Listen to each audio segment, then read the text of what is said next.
அயோத்தியில் பிரம்மாண்டமாக கட்டப்பட்ட ராமர் கோவில் குழந்தை ராமர் சிலை பிரதிஷ்டை செய்யப்பட்டது. 4 மணி நேர பூஜை சடங்குகளுக்கு பின் பிரதிஷ்டை செய்யப்பட்டுள்ளது.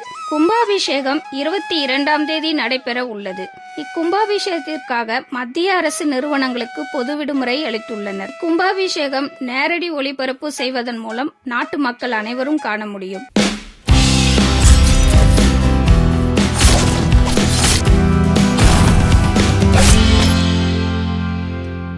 மத்திய பிரதேசத்தில் உள்ள புகழ்பெற்ற கந்தாரியா மகாதேவ் கோவில் வடிவமைப்பையும் ஒடிசாவின் கோனார் கோவில் வடிவமைப்பையும் பின்பற்றி அயோத்தி ராமர் கோவில் நாகரா பாணியில் கட்டப்பட்டுள்ளது. அயோத்தியில் கட்டப்படும் ராமர் கோவிலின் வடிவமைப்பு குஜராத்தின் அகமதாபாத்தை சேர்ந்த சோம்ரா குடும்பத்தின் பாரம்பரியத்தின் கலை முயற்சியில் இக்கோவில் உருவாகிறது. உலகின் 100க்கும் மேற்பட்ட கோவில்களை வடிவமைத்த பெருமை சோம்ரா குடும்பத்தை சாரும். சில்பா சாஸ்திர அடிப்படையில் 235 அடி அகலம், 360 அடி நீளம், 161 அடி உயரத்தில் மிக பிரம்மாண்டமாக கோவில் உருவாகியுள்ளதாக கூறப்படுகிறது. இந்து மத அடிப்படையில் நேர்த்தியாக வடிவமைக்கப்பட்டுள்ளது. உலகளவில் மிகப்பெரிய கோவில் என்ற பெருமையை அயோத்தி கோவில் பெறும். 2.7 ஏக்கர் பரப்பளவில் அமைந்துள்ளது. 57,400 சதுர அடியில் 3 மாடியில் இக்கோவில் கட்டப்பட்டுள்ளது. கீழ்த்தளம் 160 அறைகளும், முதல் தளம் 132 அறைகளும்,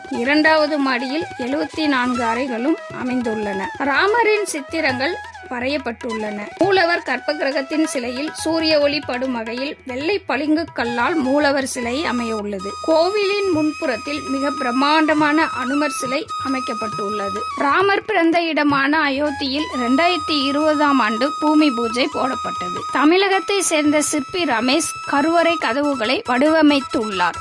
5 கோபுரங்களை உடையது இக்கோவில். சிகரம், கற்பகிரகம், குடுமண்டபம், ரிந்திரிய மண்டபம், ரங் மண்டபம் போன்றவையாகும். பெரிய மணி 2100 கிலோ எடை அஷ்டதாது என்கிற தங்கம், காப்பர், வெள்ளி கொண்டு செய்துள்ளனர். இதில் எழும் ஒளியானது 15 கிலோமீட்டர் சுற்றளவு வரை கேட்கும் திறன் கொண்டது. இக்கோவிலின் பயன்பாட்டிற்கு என பிரத்யேகமாக தீயணைப்பு நிலையம், நீர் சுத்திகரிப்பு, தனி மின்சாரம் என சகல வசதிகளையும் கொண்டுள்ளது. இக்கோவிலின் இன்னொரு தனி சிறப்பு இரும்பு கொண்டு இக்கோவிலை கட்டவில்லை.